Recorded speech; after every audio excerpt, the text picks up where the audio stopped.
Welcome to Carpe Dime, a podcast about personal finance and everyday life. I'm Jamie Davidson. And I'm Dusty Simmons.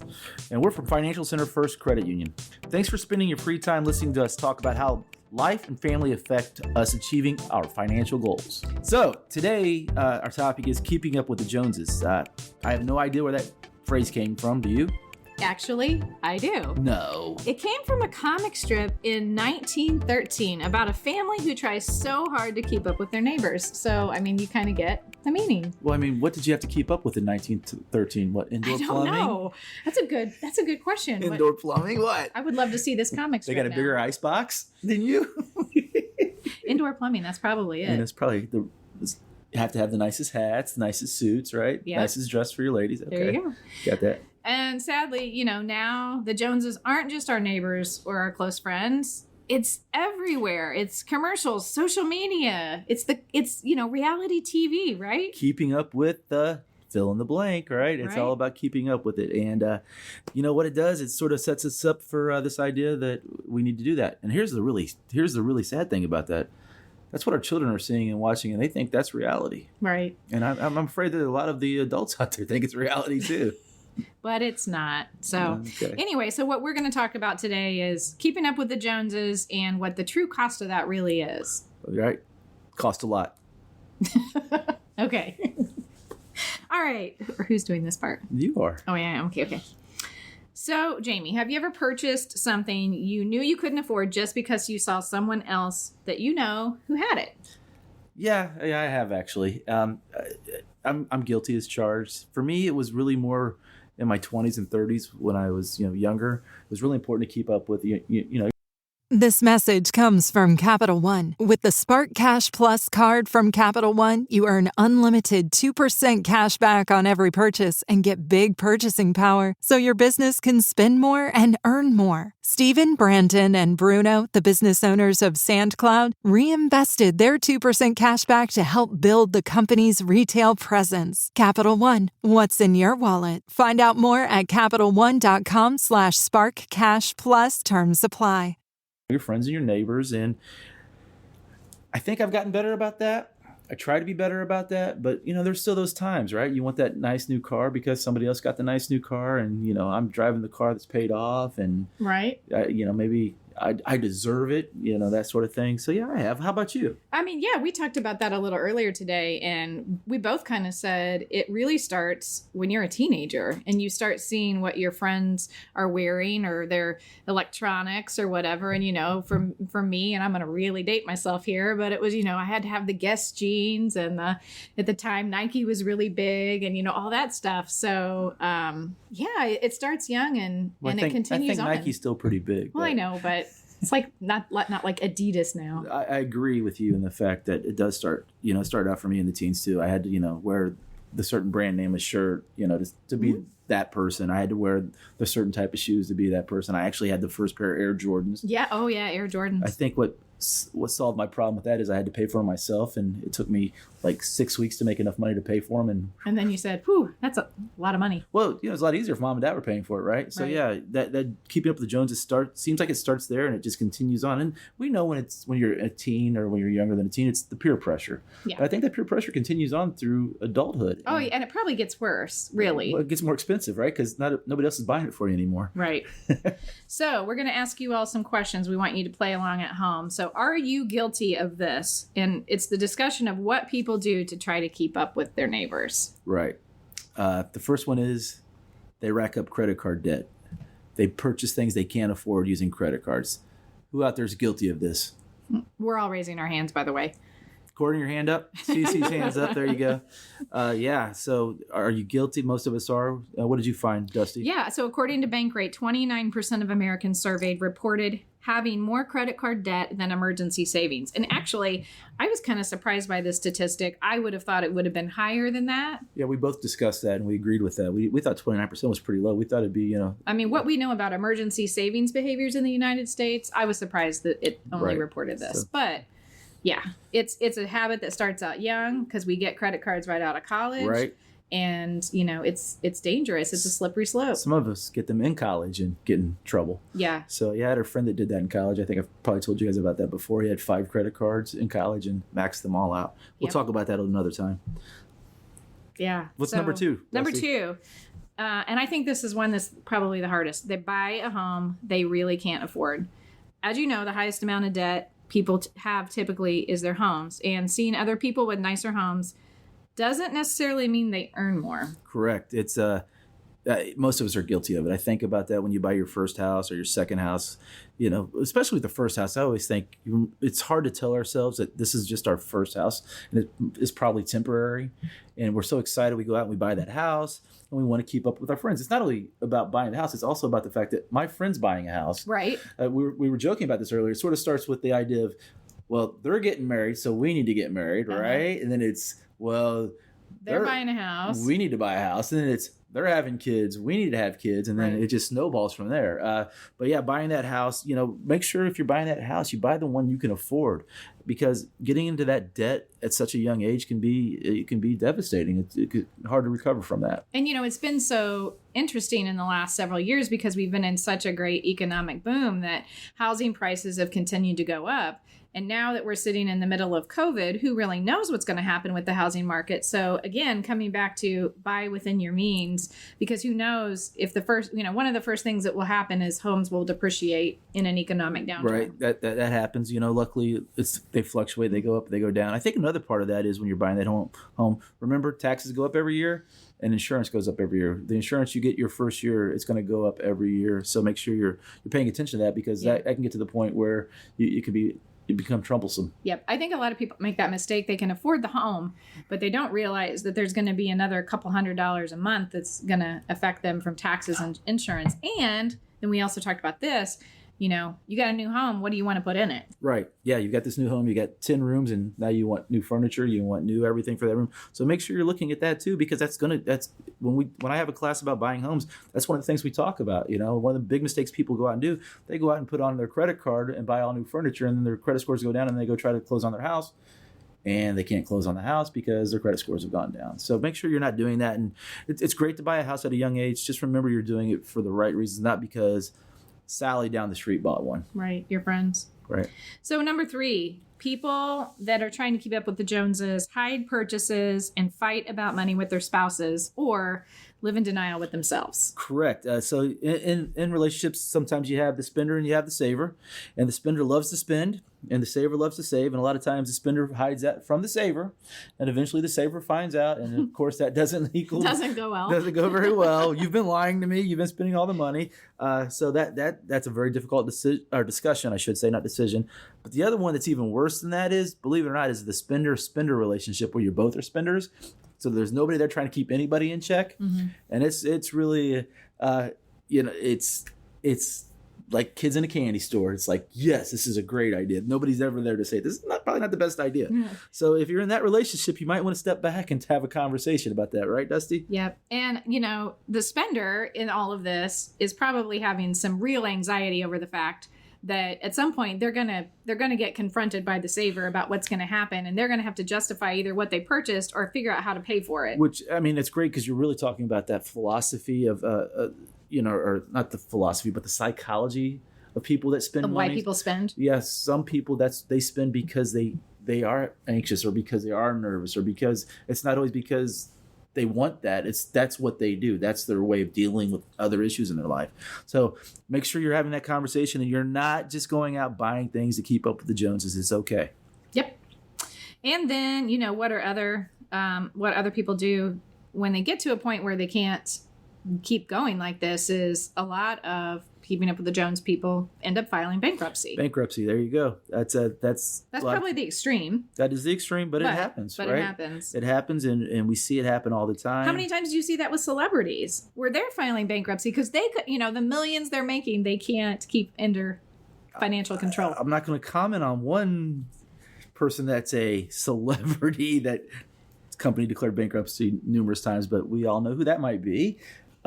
So he's giving hand signals. Yeah. So obviously, bankruptcy is one of those things that's there, and it's there for a reason. but it's become something that we use to get out of trouble when we may have created that trouble ourselves. As we've talked about bankruptcy or spending before, I talk with people, I meet with people, I know people have declared bankruptcy. I know people that have declared bankruptcy, personal family members that have declared bankruptcy, and they did everything right after that. They didn't go back to their spending habits. They learned their lesson. It solved the problem. Yeah. And they've done that, and they've done it right for many years. I also have other family members that have declared bankruptcy more than once. They never changed the spending behavior. And so I don't know that much about bankruptcy. So we were talking about, what would be one of maybe the right reasons to declare bankruptcy? And you brought up a really good point. Well, first off, I always look at the amount of debt people have. And I always remind them, number one, education debt doesn't get charged off in bankruptcy. Neither do taxes. So that's the first thing we're going to look at. So if you owe back taxes. Right. They're not getting charged off usually. What I see is a lot of people that have to declare bankruptcy have had to declare it because of medical bills. We've seen a huge increase in that in the last 10 years that we hadn't seen before. Mm-hmm. So a lot of times when I sit down with people, we look at their credit card debt, their debt when it comes to lending debt, but it's also about medical bills. Now, if I sit down with a person and it's all credit cards and spending, depending where it is, there's usually a way to get out of that. Not always, but usually. So it's really, doing all those things. And the thing that people need to remember is when you declare bankruptcy, it's going to affect you over the next couple of years on when you are able to borrow something. So by destroying that credit score through bankruptcy, it's going to be hard for you to get that next loan. And in a time like this, it might even affect your ability to get that next job or, get that next place that you need to rent. Right. Because they're going to look at your credit for all of those things. Right. That's right. We've talked about that before where, some employers do look at that. Yep. They look at your credit score or your history too.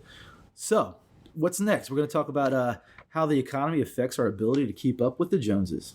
So we've been talking a lot about the economy lately, as most people probably are.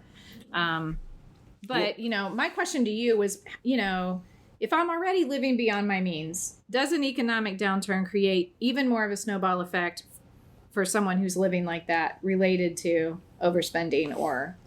Right. It does. It's funny because, the last 10 years, we haven't really talked about the economy too much in a negative way. Everybody's doing well. Everybody's getting raises. Everybody's, doing okay since 2008. It took a couple of years, 2 or 3 years. And we were comfortable that way, right? We were comfortable, right? We got it. I hate to say it, but we sort of got fat and lazy about it. We never, 2008 is not going to happen again. And then bam, what happens? We get hit with the virus, COVID. Mm-hmm. Nobody's expecting this, right? So we've been living, paycheck to paycheck, using our credit cards, paying them off, going on vacations, but living on a very thin budget when it comes to savings, right? Uh-huh. And next thing you know, bam, you lose a job. So because we're in such a good economic times, the last 5 years especially, we sort of don't expect it to happen. So what are we doing? We're out having a good time because the economy's good, it's rolling, and we're spending like we're never going to have to save again. Right. Mm-hmm. And then this happens. So yeah, it does. The downturn creates a snowball too, though, because first off, the good economy is creating that behavior. And then when the downturn happens, where do you turn to if you haven't had your savings? I guess you turn to stimulus payments. Stimulus packages, unemployment, credit cards maybe. Right. Credit cards, loans, personal loans. And then that creates it's truly a snowball. Creates more financial anxiety. Right. What am I going to do next? You gotta stop the cycle somewhere, right? Got to stop the cycle somewhere. Yep. And then there's this dirty little secret in all of this that we're trying to keep up with someone else, but guess what? They're also trying to keep up with us. So stopping the cycle is the most important thing we can do out of all this. What we want to do is we want to be the person that the Joneses look to keep up with us, right? We become the Joneses, and we want to be a good model, right? Yeah. And like I said, it starts at home with your children. Model good behavior at home for your children, so your children are used to that. The millennials get a lot of that. The millennials, but I tell you, they've gotten really good at saving, as we learned in our last podcast, at investing and in saving and really shopping around and knowing what they're doing. That's good, and that came about because of what happened with the economy in 2008. They didn't have many options. Exactly. So if you're the Joneses, here's what you're going to do to help your neighbors out. Number one. Dusty? You're going to live within your means. according to Value Penguin, 2/3 of people surveyed reported overspending by at least $100 a month, and 56% said they do not or cannot pay off their credit cards in full each month. That's a really scary thing. So it might take us some adjustment, but the number one thing you can do is to live within your means and teach your kids that you're living within your means. Live within your means, right? Teach your kids that. And right now, I hate to bring it up again, but during COVID, this is a good thing to talk about, right? Because we're not going out to eat as much. We're not going to Starbucks as much. We're not. It's a little bit easier to pull back on. Yeah, because you're kind of limited. We still have Amazon and online shopping. Hopefully, we're not just going shopping and just translating it to home like some people I know. But yeah, live within your means. I'm not going to say who. I got to look from Courtney. It's Courtney. It's not really Courtney, but we'll blame it on Courtney. I blame everything else on her. Number 2? 2, build up your savings before you spend. And we talk about 3 types of savings: short-term, long-term, and retirement. And we promise you that if you focus on these 3 things now, you'll thank us later. So let's talk about what those 3 types of savings are. Okay. Short-term. Your first goal is, we've talked about in the past, short-term is get $1,000 in a savings account. That's for an emergency. That's what it's there for. Not to hit when you decide you want to take a weekend trip. This is truly emergency savings, right? Yeah. Yes, not I want to go out and eat tonight. It's emergency. Right. Something happens. Don't touch it. Emergency savings. So the short-term emergency is $1,000. Then after that, long-term is you want to try to save up to 3 months of salary. Yeah. Or if you could be even a bigger saver and go to 6 months. Well, you got to start at 3, right? And then once you hit 3, your goal is to get to 6. Correct. I remember trying to do this in my 20s, thinking this is something I will never get to. But we did. And we really focused on it. And you get to 3 and you're like, wow. Mm-hmm. And I'll have to say we never got to 6. But because that's a really hard discipline to keep going. Because Dusty likes to shop. Target is her favorite place to shop. It is my Target. If you're listening, I would endorse you. Yeah, get a Target endorsement. There you go. Number 3, reality check yourself. Oh wait, let's go back. Okay, sorry. Okay, so we got short-term and long-term savings, but retirement. So you've got your 6 months of emergency it's funny savings. because whenever we talk about this, whenever anybody talks about it, retirement's always the last thing they talk about. Yeah. Which is odd. Why are we always putting that last, right? And that's the behavior we get. Eventually, when I get to it, I'll start saving for retirement. Really, the idea is you're doing all 3 of these equally. Simultaneously at equal time. Which takes discipline. Very much so. It takes discipline. Start early. Start teaching those kids again. Save a penny, invest a penny, spend a penny. Or I guess nowadays, save 10, spend 10, invest 10, right? Because a penny doesn't do anything for you anymore, I guess. So the other thing with retirement, and I see so many of our members come in and talk about this, but they will build up retirement savings and then they will hit it for some reason and withdraw. And your goal should never be to touch your retirement savings. That is a last resort for anything. Right. If you're going to touch your retirement savings, it has to be a pretty big emergency. Yeah. I've seen people tap their retirement accounts to buy things. Me too. Talking about keeping up with the Joneses. Yeah. Well, I'll just repay it, and it's like, really? Or the penalty you take out to just draw on some money in it. It's terrible. Right. Don't do it. Correct. Number 3, reality check yourself. What does that mean, Dusty?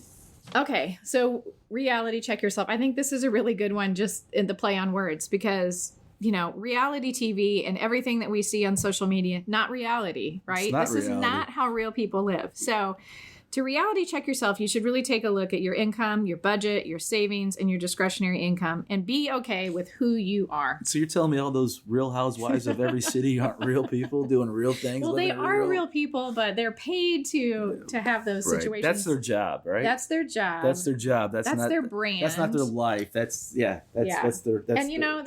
That's the few people in the country who live that way, and we can't all expect to live that way, and we should be okay with that. But that's what we think we need to live like, right? That's how we need to live. Yes. We talk, my friends and I talk about that, everybody puts only the best stuff on social media. What about you and whatever. Nobody airs their dirty laundry but we all know it exists. That's right. So, it does. I have no dirty laundry. I do the laundry every day, so I don't have any in the house, right? So anyway, just be okay with who you are. That's a really hard one. Right. Reality check. Make sure you're being, real. Hey, guess what? When you come to my house, we're going to have ourselves a little appetizer. I'm going to buy the cheapest stuff I can find. No, just joking. But that's true though. Think about it. You're getting PBR if you go to Think about that. If you ever have a house party, if you ever have people over to your house, what do you always do? You always go out and buy the nice food, the nice wine, the nice Courtney says no. Courtney's not worried about what her friends think about That's her. because she's not keeping up with the Joneses as we are. Is that what it is? Oh, okay. Yeah. Well, it's funny because as we talked about earlier, keeping up with the Joneses is really about stages of life, right? Yeah. 20s, 30s.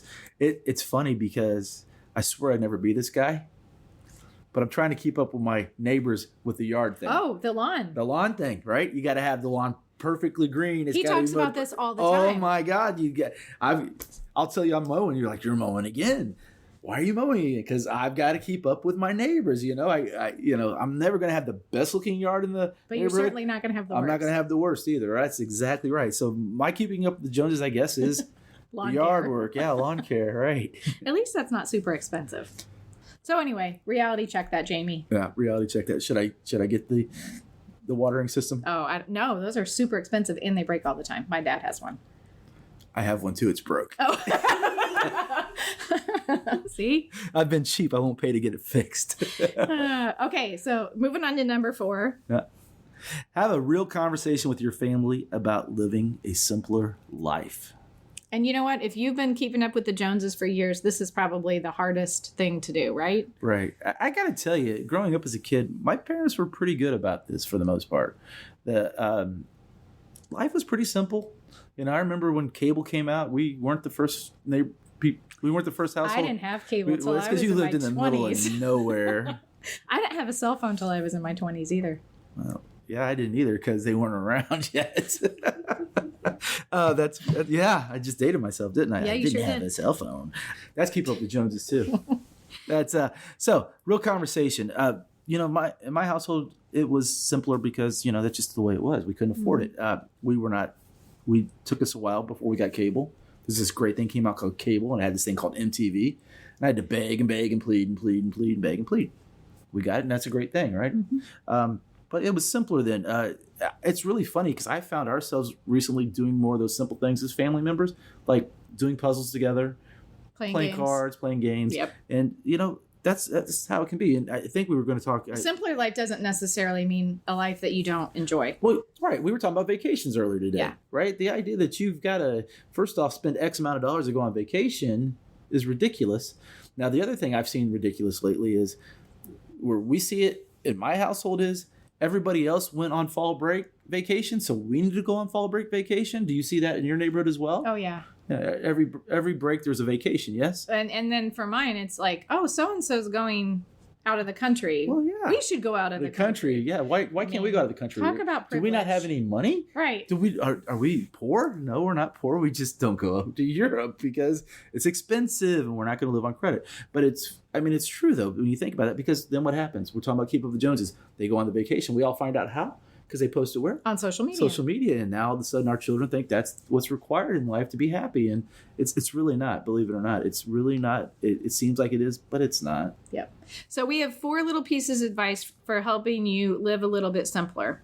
The first is practicing the 24-hour rule before you make a purchase, big or small. And this is a really good piece of advice. Right. I think it goes with almost anything. Sometimes, depending on how big the purchase is, I might tell you to wait a week. Right. Right. Like a car or a car, a house. Or, house. Well, sometimes you can't wait a week, but yeah, I see so many people go out and purchase cars because they act like if they don't buy that car that day, they're not going to get that car, and that's or they go in wanting to purchase a particular car and then they get upsold into a better car. right. And they make that decision on the spot versus telling the sales guy, I'll call you back tomorrow about that. Right. Yeah, because you're going to get that. Well, if you buy it today, we'll give you a little extra off. Right. Right. Don't fall for that. And it's not just big items like that with automobiles. It's all the purchases, right? It's Right. like, oh, I love this shirt. I have to have this shirt. Okay. Go home for a couple days and see how bad you need that shirt. It goes back to that wants versus needs. We're all guilty of it. We've all done it instant before. gratification, right? Instant gratification. It makes us happy. Right. I'm still proud to say I haven't bought anything in the last month. Like, bought things, but nothing for myself. Oh, well, that's good. Another one is foregoing a big vacation for a staycation. How's that sound?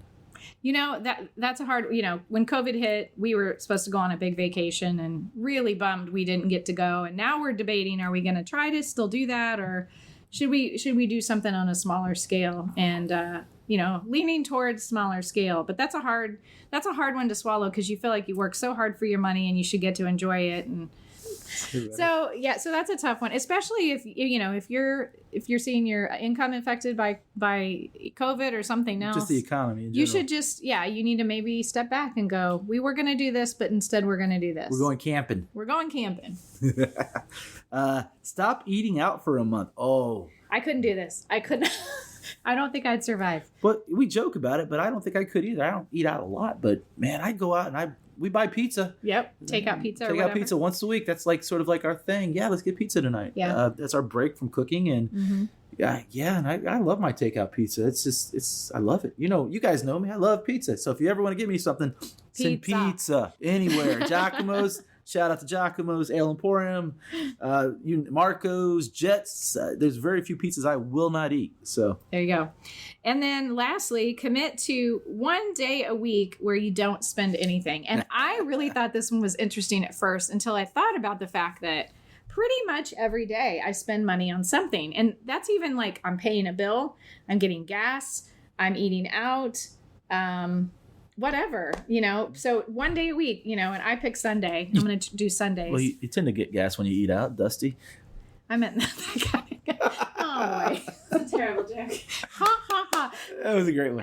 So anyway, what everybody else thinks here. Pick a day a week where you don't spend any money. You don't spend any money. I agree with you to an extent, but I think most of us turn around and just buy double the next day. Maybe. But at least try it. At least try it.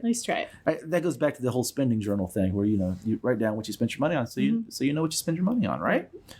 All right. So what are we going to do? We're going to quit keeping up with the Joneses. We're going to quit being the Joneses, and we're going to teach our children to not be the Joneses, right? That's the goal. Or not be the Simmons. That's the goal. Okay, so if you found yourself overspending in the past or even, up until today, or you're sitting there going, oh my gosh, I am the Joneses, I'm keeping up with them. It's not too late to work on your finances and get back on track for a better financial future. And as always, credit union people like us, we're here to help you. That's right. We provide free financial education, not only through this podcast, but also through free Wealth Builder seminars, webinars, and free online learning. Learn more about how we can help you at fcfcu.com. And remember, it's okay to be yourself. That's my Mr. Rogers plug. I like it. For today. That's a good plug. Okay, good. Carpe Dime is presented by Financial Center First Credit Union. It's produced by Jamie Davidson, Dusty Simmons, and Courtney Cooper. Financial Center is a 6-time national award winner in the category of adult financial literacy, and our goal is to help you improve your financial life. To learn more, visit fcfcu.com. And if you like what you hear, subscribe to our podcast from Google, iTunes, SoundCloud, and Spotify. Thank you. Bye.